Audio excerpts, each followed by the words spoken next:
We are going to go through difficulty in life. Sometimes you go through problems and you ask yourself, what is my fault in all of this? Why do I have to go through these problems? What did I do to deserve this? Prophets, Allah mentions their du'as consistently in the Quran. And Allah also mentions their problems consistently in the Quran. Yusuf alayhi salam was a child, right? A child by definition is innocent. What did the child do to deserve being kidnapped? What has a child ever done to deserve being thrown inside of a well in the middle of the woods?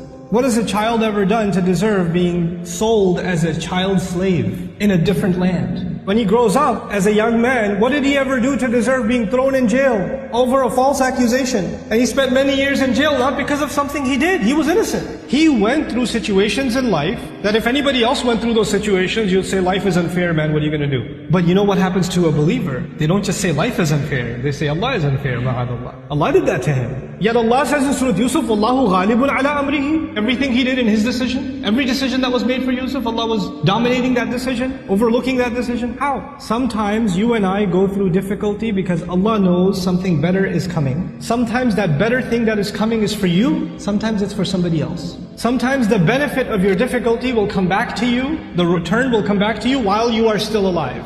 Sometimes the return is meant to come back to you after you go back to Allah. What happened with Yusuf alayhi salam? A father was separated from a child. It's a tragedy, isn't it? But imagine if he was never kidnapped, he would never be in the well. If he was never in the well, he would never end up in Egypt. If he was never in Egypt, he would have never grown up there and been thrown into prison. If he was never in prison, he would have never met those two guys he met in prison, whose dream he interpreted. If he never met those two people, one of them who got to live and go back to the king, and when the king saw a dream, a strange dream, he would have never said, wait, I know someone who can help interpret your dream. You know what that dream was? 7 good years in the country, and 7 years there's not going to be any crop, any produce, any harvest. People are going to starve to death.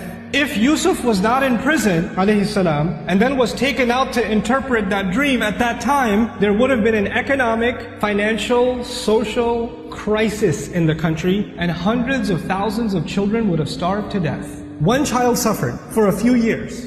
But because of that child's suffering, Allah's plan was to save a lot of families, a lot of fathers and mothers from losing their children to starvation. Because of the plan that Yusuf alayhi salam came back when he interpreted the dream and gave, when he became the treasurer. I have a friend, some of you might have heard of him, his name is Robert de Villa. The man can't move any part of his body other than his face. What did he ever do to deserve that? Nothing. But how many people have accepted Islam because of his disability? How many people have just heard about that and have come back to Allah? How many people that were ungrateful in life, even though they were Muslim, they were only Muslim by name, and decided to submit their heart back to Allah because that man is sitting in a bed. His suffering, his pain becomes guidance for millions of people. Sometimes the difficulty you and I go through is actually a small price to pay for a lot of khair, a lot of good that will either come to me now or it will come to me in the akhirah, will come to me after I go back to Allah.